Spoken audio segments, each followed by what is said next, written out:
Hi students. आज आपको लिए हम लोगों ने आपकी डिमांड पर सोशल साइंस से पूरी बुक के 50 अति महत्वपूर्ण लघु उत्तरीय और दीर्घ उत्तरीय प्रश्नों को छांट करके ले आए हैं जो आने वाले बोर्ड एग्ज़ाम के लिए अति महत्वपूर्ण है। और आप कॉपी पेन ले करके बैठिएगा और सभी के सभी क्वेश्चंस को आप अपनी कॉपी के अंदर लिखते चलिएगा। और लिखने के साथ साथ मैं आपको पूरे एक जो पेज कंप्लीट हो जाएगा आपको बीच में मैं दे दूंगा, आप स्क्रीनशॉट ले लीजिएगा उसका आसानी के साथ में। अपने हाथ से जब लिखेंगे क्वेश्चन को तो क्वेश्चन की लैंग्वेज समझ पाएंगे जो आसान होगा समझना। तो आइए स्टार्ट करते हैं। क्वेश्चंस को लेकर के शुरुआत किया जाता है। जैसे पहला क्वेश्चन है, 1815 ईस्वी में नेपोलियन की हार के बाद यूरोपीय सरकारें रूढ़िवाद की भावना से प्रेरित थी, इस कथन की व्याख्या कीजिए। मतलब 1815 ईस्वी में आप जानते हो वाटरलू का युद्ध हुआ था और नेपोलियन हार गया था। तो उसके बाद यूरोप की सरकारें जो थी वो कह रहे हैं कि रूढ़िवाद की भावना से प्रेरित थी, रूढ़िवाद की भावनाएं उसमें उठने लग गई, इस कथन की व्याख्या करनी है। ठीक है, बहुत इंपॉर्टेंट क्वेश्चन है ये। और सबसे ज़्यादा इंपॉर्टेंट इसमें है 1815 ईस्वी में नेपोलियन की पराजय हुई। और आप इसकी आसानी के साथ इसको तैयार करिएगा और इस कथन की व्याख्या करिएगा। रूढ़िवाद सरकारों की क्या कथन थी, भावनाएं उनके क्या व्यक्त थी, प्रेरित कौन सी हो रही थी भावनाएं, इसकी कथन की व्याख्या करिएगा और एक नोटबुक में आप आसानी से इसको लिखिएगा। ठीक है, चलिए अगला क्वेश्चन देखते हैं जो इंपॉर्टेंट क्वेश्चन की सीरीज है। इसमें इटली के एकीकरण में मेजनी, कावूर और गैरीबाल्डी, भाई साहब तीनों लोगों का अति योगदान था, बहुत जबरदस्त योगदान था। तीनों ने अलग अलग तरीके के काम किए थे, तो तीनों को योगदान के विषय में वर्णन करना है और इटली का एकीकरण कैसे हुआ इसके बारे में डिस्कस करना है। ठीक है, आगे बढ़ते हैं। जर्मनी का एकीकरण, जैसे इटली का एकीकरण सेम ऐसे ही जर्मनी का एकीकरण। जर्मनी के एकीकरण के लिए भी आपको याद रखना पड़ेगा कि कैसे हुआ, क्या हुआ। ठीक है भैया, चलिए। रॉलेट एक्ट क्या था? तो रॉलेट एक्ट काला कानून था, इसका विरोध कैसे किया गया और इसका क्या परिणाम हुआ? विरोध किया बहुत सारे इंडियंस ने इनका, और ख़ास तौर पे लाला लाजपत राय जी ने रॉलेट एक्ट का विरोध किया और बहुत सारे भारतीयों ने इसका विरोध किया था। पढ़िएगा इसके विषय में भी, 1919 में आया हुआ था ये एक्ट।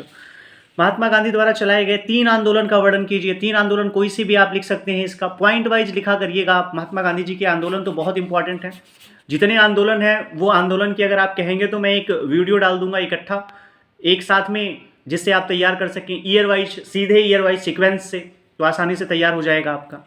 सत्याग्रह क्या है? सत्य आग्रह, गांधी जी द्वारा आयोजित कुछ सत्याग्रहों का वर्णन कीजिए। कुछ सत्याग्रह का वर्णन करना है गांधी जी।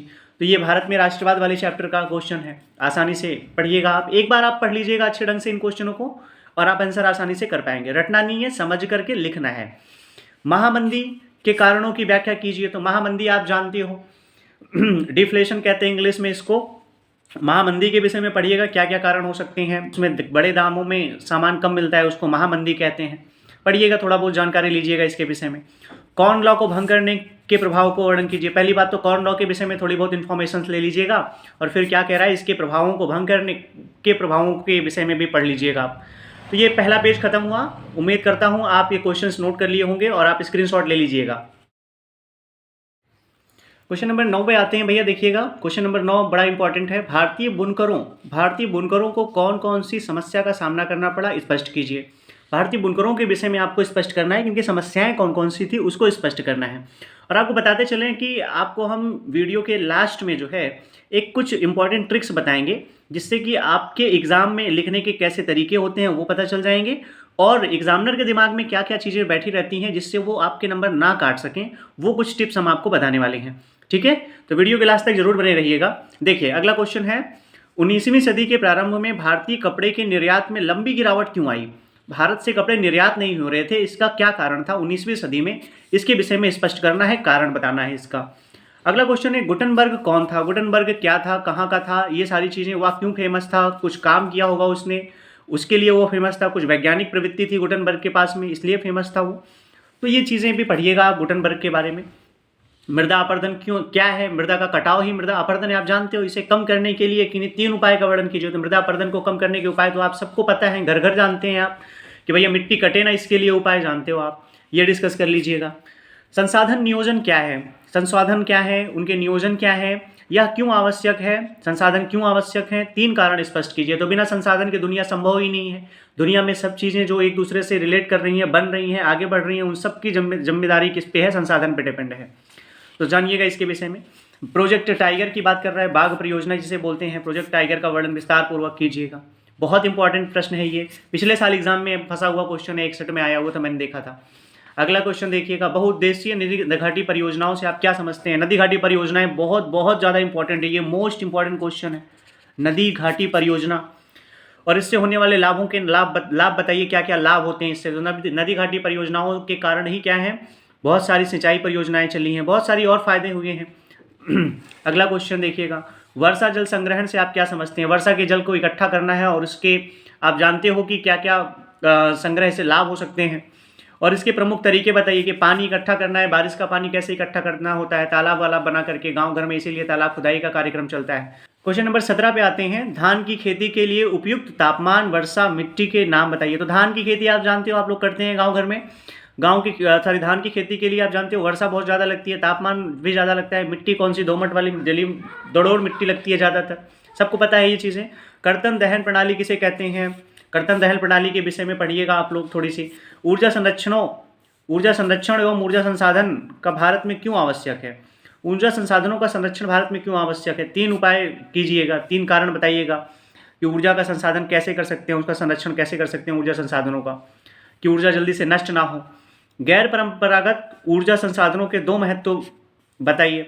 गैर परंपरागत का मतलब होता है अनट्रेडिशनल, ट्रेडिशनल एक होती है, दूसरी अनट्रेडिशनल होती है। तो अनट्रेडिशनल ऊर्जा संसाधन के बारे में आपको बताना है, उसके महत्व को बताना है और उनके संसाधनों पर प्रकाश डालना है, मतलब उसकी विशेषताओं को डिस्कस करना है कि परंपरागत और गैर परंपरागत ऊर्जा संसाधन कौन कौन से हैं और उसके महत्व को समझाना है, उसके विशेषताओं के बारे में आपको बताना है।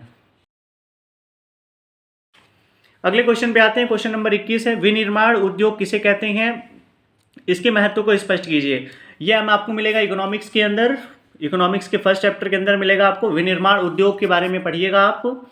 यातायात के साधनों का वर्गीकरण कर किन्हीं 2 परिवहन मार्गों के बारे में बताइए। इंपॉर्टेंट क्वेश्चन है ये, यातायात के बारे में पढ़ लीजिएगा आप, साधन का वर्गीकरण कीजिएगा, बंटवारा कीजिएगा और किन्हीं 2 परिवहन मार्गों के बारे में बताना है आपको, 2 परिवहन मार्गों के बारे में बताना है।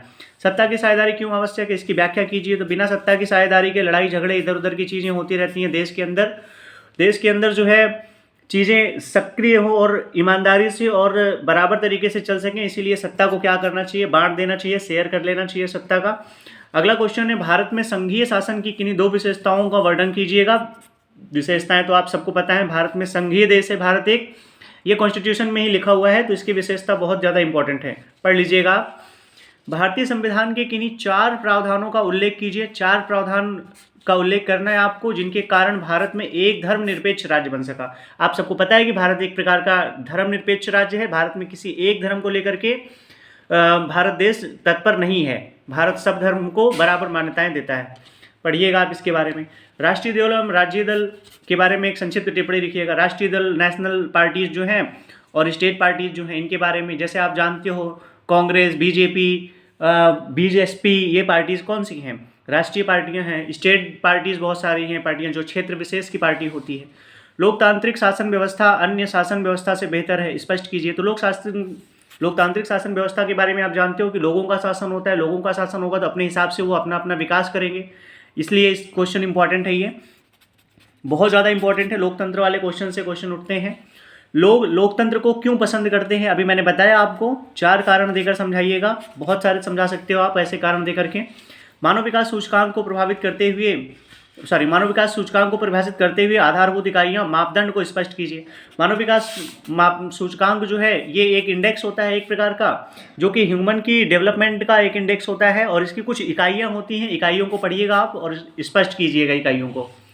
राष्ट्रीय आय तथा प्रतिव्यक्ति आय में क्या अंतर है? नेशनल इनकम और पर कैपिटा इनकम में क्या डिफरेंस है, पढ़िएगा आप इसके बारे में भी, इंपॉर्टेंट क्वेश्चन है ये वाला भी।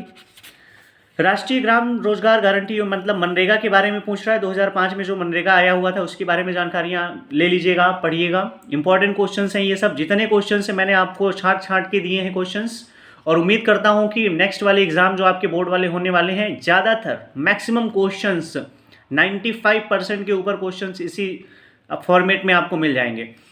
प्रच्छन्न बेरोजगारी से आप क्या समझते हैं, मतलब एकदम खतरनाक वाली बेरोजगारी से आप क्या समझते हैं? शहरी एवं ग्रामीण देशों से उदाहरण लेकर समझाइए, मतलब उदाहरण से समझाना है आपको प्रछन्न बेरोजगारी के विषय में। इस पर तो हिंदी में व्याख्या भी आती है, वो निबंध लिखने को भी आता है प्रछन्न बेरोजगारी के ऊपर। तो ये क्वेश्चन तो आप ढंग से पढ़ लीजिएगा, क्योंकि हिंदी में भी काम आने वाला है ये और सोशल साइंस में भी काम आने वाला है। चलिए, अगला क्वेश्चन है, स्वयं सहायता समूह पर संक्षिप्त टिप्पणी कीजिए। आप देख रहे हैं गांव घर की महिलाएं जो हैं स्वयं सहायता समूहों में जुड़ रही हैं और अपने आप की स्किल को डेवलपमेंट कर रही हैं और अपना स्व बेरोजगार पे ध्यान दे रही हैं। तो बहुत इंपॉर्टेंट है ये वाला क्वेश्चन भी। वैश्वीकरण, ग्लोबलाइजेशन किसे कहते हैं? ग्लोबलाइजेशन को संभव बनाने वाले कारकों के महत्व कीजिए, विवेचना कीजिएगा। मतलब सीधी सी बात है कि जब वैश्वीकरण होता है तो देश का डेवलपमेंट होता है, हर देश का डेवलपमेंट होता है और इससे देश आगे बढ़ता है। जैसे कि भारत का वैश्वीकरण मनमोहन सिंह जी के शासनकाल में हुआ था, जब वो गवर्नर हुआ करते थे। अगला क्वेश्चन है, विश्व व्यापार के दो महत्व को समझाइएगा। विश्व के व्यापार के महत्व को समझाइएगा। मतलब विश्व में क्या क्या व्यापार हैं, इसका क्या महत्व है विश्व के व्यापार का, उसके विषय में समझाना है आपको। उपभोक्ताओं का शोषण किस प्रकार से होता है? उपभोक्ता क्या होते हैं और इनका शोषण किस प्रकार से होता है, मतलब इनको ठगा कैसे जाता है, इन चीज़ों के बारे में आप डिस्कस कीजिएगा। और उपभोक्ता के अधिकार क्या होते हैं, इनके बारे में भी। ये क्वेश्चन दोनों एक दूसरे से रिलेट कर रहा है। उपभोक्ता के शोषण क्या होते हैं, कैसे होते हैं, और उपभोक्ता के अधिकार। अगर अधिकार समझ लेंगे तो शोषण होना मुश्किल हो जाएगा, अर्थात शोषण नहीं होगा आपका। तो अधिकार समझिएगा, फिर उसके बाद शोषण से बचिएगा। 1986 में आया उपभोक्ता संरक्षण अधिनियम, और इस पर थोड़ा बहुत अपनी राय दीजिएगा, स्पष्ट करिएगा, बातचीत करिएगा। भारत में कभी कभी चुनाव जातियों पर ही निर्भर करते हैं, क्यों? ये तो आप देखते ही हैं, आज के दौर में या पुराने दौर में भी ये चीज़ें चली आ रही हैं भारत में। इस स्थिति से छुटकारा पाने के कुछ सुझाव देने हैं आपको, और ये तो आपके कॉमन सेंस की बात है। सुझाव आप खुद ही देख सकते हैं, जो व्यवस्थाएं हैं उस व्यवस्थाओं को कैसे सुधारा जा सकता है। अगला क्वेश्चन है, किसी अर्थव्यवस्था में कृषि का क्या महत्व है? कृषि अर्थव्यवस्था, जैसे हमारे भारत की अर्थव्यवस्था है तो कृषि पर ही डिपेंड है ये। तो आप जानते हो कृषि अगर जितनी आगे बढ़ेगी, देश आगे बढ़ेगा, अर्थव्यवस्था उतनी आगे बढ़ेगी। नेपोलियन कौन था? तो आप जानते हो नेपोलियन कहाँ का शासक था? फ्रांस का था। इसके सुधार क्या थे, नेपोलियन ने क्या क्या सुधार किए, इसके बारे में जानना है आपको।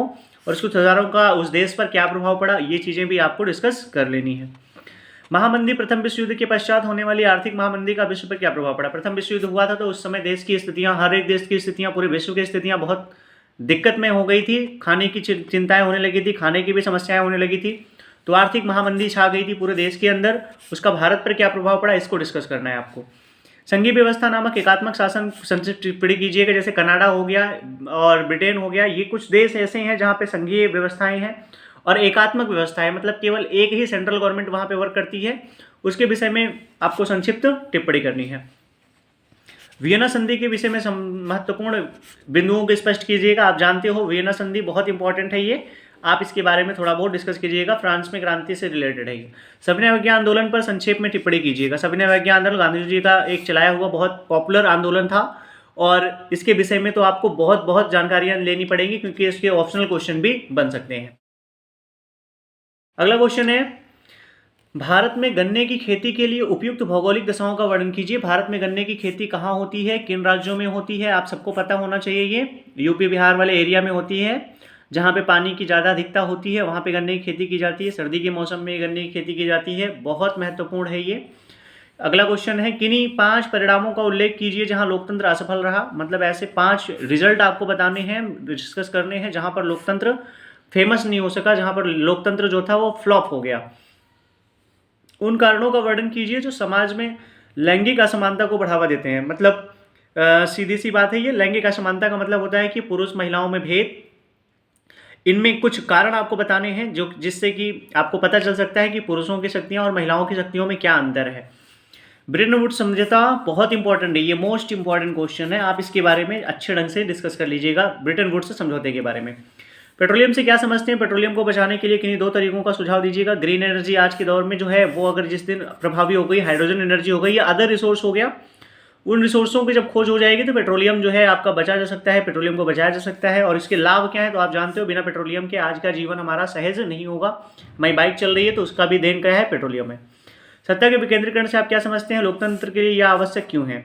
सत्ता का विकेंद्रीकरण आप सबको पता होना चाहिए कि सत्ता अगर एक जगह पे रहेगी तो वो नुकसानदेह है, इसलिए सत्ता का विकेंद्रीकरण होना बहुत जरूरी है। तो इसलिए इसका लोकतंत्र पे बहुत बड़ा योगदान है।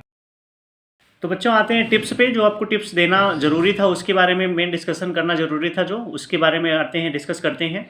तो आपको सोशल साइंस में क्वेश्चंस अटेम्प्ट करने हैं उनकी क्वेश्चंस की क्वालिटी देख करके। अगर आपने क्वेश्चन अटेम्प्ट कर रहे हो लघु उत्तरीय का, तो लघु उत्तरीय प्रश्नों को आपको 4-5 हेडिंग के अंदर कवर करनी है और हेडिंग बना बना के लिखना है क्वेश्चन को। और हेडिंग डालेंगे आप तो ब्लू स्केच, ब्लैक स्केच इनका यूज करेंगे आप, और अच्छे ढंग से अच्छी राइटिंग में लिखने का प्रयास करेंगे। अगर कहीं गलती भी होती है बीच में तो उसे अंडरलाइन कर दीजिएगा या कट नहीं करिएगा, ठीक है। कट नहीं करिएगा, चल जाएगा, क्वेश्चंस वो चलता रहता है, थोड़ी बहुत गलतियां होती रहती हैं, या हल्का सा कट कर दीजिएगा तब भी चल जाएगा। और आप ईयर डालने से बचिएगा अगर आपको ईयर कन्फर्म नहीं है तो। मेरी बात ये गौर से सुनिएगा, अगर आपको ईयर कन्फर्म नहीं है तो ईयर ना डालिएगा। जब तक ईयर 100% कन्फर्म ना हो ईयर आप ना डालिएगा। इससे क्या होता है कि नंबर आपके जो मिलने होते हैं वो भी कट जाते हैं। ईयर नहीं याद है, स्टोरी याद है, स्टोरी डिस्कस कर लीजिए आप पॉइंट वाइज इसको, ठीक है। बड़ा क्वेश्चन है जैसे दीर्घ उत्तरीय क्वेश्चन है तो आप प्रयास करिएगा तो कम से कम 1.5 से 2 पेज वो क्वेश्चन लिख सकें आप, और प्रॉपर हेडिंग वाइज लिखेंगे आप, 6-7 हेडिंग में बना के आप कवर अप कर दीजिएगा उनके बारे में, ठीक है भैया। और हाँ, आपको एक बताते चलें विशेष जानकारी कि आपके मैप वाले वीडियोज़ डले हुए हैं। आपको राइट हैंड पे क्लिक करने पे वो मैप के कुछ वीडियोस मिल जाएंगे जिनमें आप सोशल साइंस में हर साल क्वेश्चन जिससे रिपीट होते रहते हैं वो आपको क्लियर हो जाने हैं। और अगर आप लेफ्ट साइड क्लिक करते हैं, बाएं तरफ क्लिक करते हैं, तो आपको मैप की ट्रिक का वीडियो मिलेगा जो कि राज्यों को पहचानने में आपकी मदद करेगा, और हमने ट्रिक से बनाया हुआ है, बहुत VIP ट्रिक है वो, ठीक है। धन्यवाद।